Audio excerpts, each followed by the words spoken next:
เลยผมพูดมา Kita kuy na tan tokhayon ta. Padare kay no. Padare. Mayam hakjang phan ji ko. Hakjang phan ai phai ko mayam. Cho na dai bungo so na mai do. ผมต้องยืนลงไปเอาไปเลยล่ะ Ai yo. ไม่ยอมเลยล่ะ ngoài từ ai cầm một đôi tàu rồi cầm một đôi tàu Am kha ron ta. Shimai to bidon ta. Padare mi yo. Padare.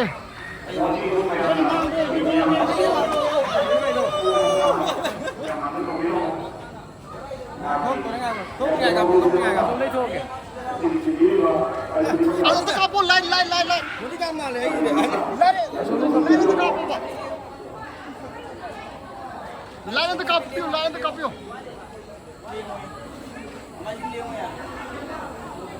Line ta kapo bungo ta. Ibu semua tu orang tu. Saya kun chudri bani ko maze. Saya trampan ni ko mau juga ini. Ah, tu saya try pala. Ada yang.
Kubak.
Mayam ko akhoi lekai gi halaman jing club singna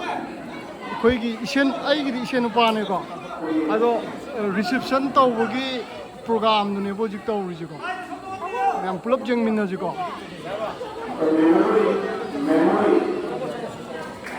ajare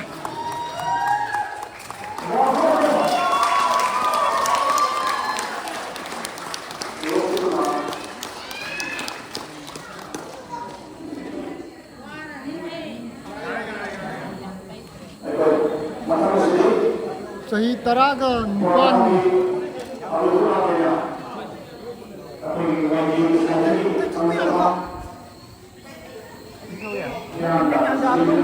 Sedih deh, yang mana ya sih?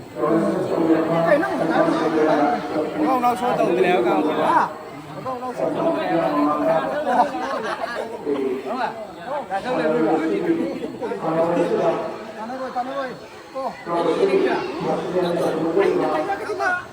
ောင်ကားချတော့ဘလူကလည်းကတချင်တယ်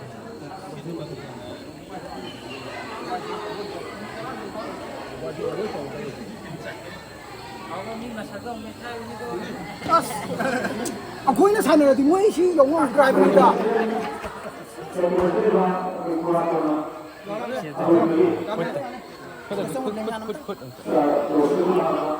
Pretty shallow, right?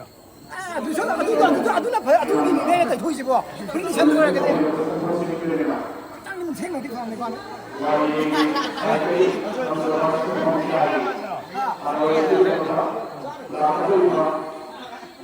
ဘယ်က pretty shallow လဲ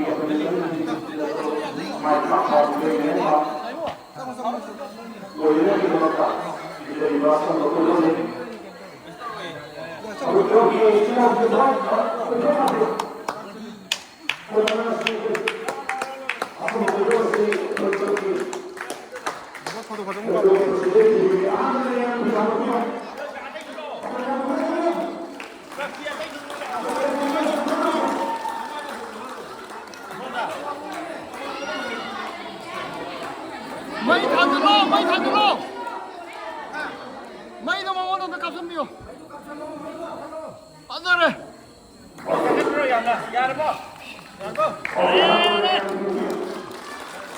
akwai club ki president ni ko akwai gidi ipu ne ba akwai je yang kuwa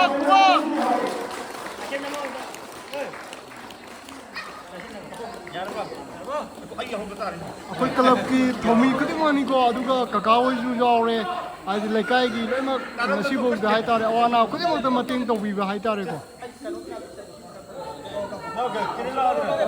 club ki snow kuding bu ju thagar ba phongdok chori simane reception program je mapung fa na phangthok pi ba gidamo ta haitare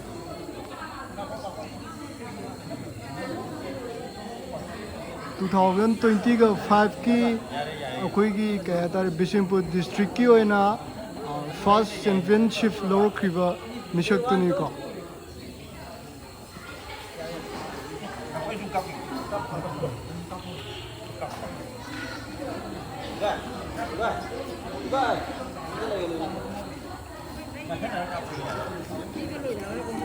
नोका इबाई का इसी का नहीं होगा सिने mamaga mapaga oil kadaba sine ibai leire sine ichi ni ko yang wana hona jaga jan nga sidi mai pak pu gi mami ji urakan da lekai gi club famadi ima event ma ang kudi mang hai ta ko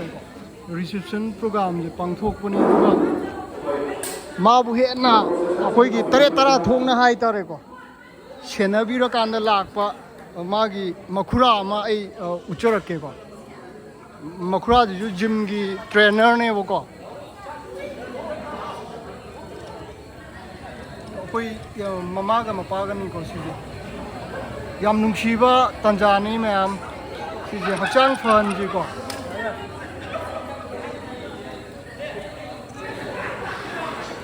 club ki sinau ko dimo bujoi gi sa tagi wide kongkham makha bujoi ai gi sa tagi aduki matik ngam khai lei thagat do chori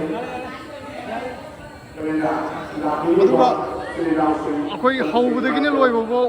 senabiraga haitare ne akoi ibai jina adumak senara kan lakpuna ngasi marong orakan mai pakpuni ibai ngasi bok semaina senabira pujda kai awaba thengnabi gi ibai kitang haibi oida wa bai di ware nungdang pung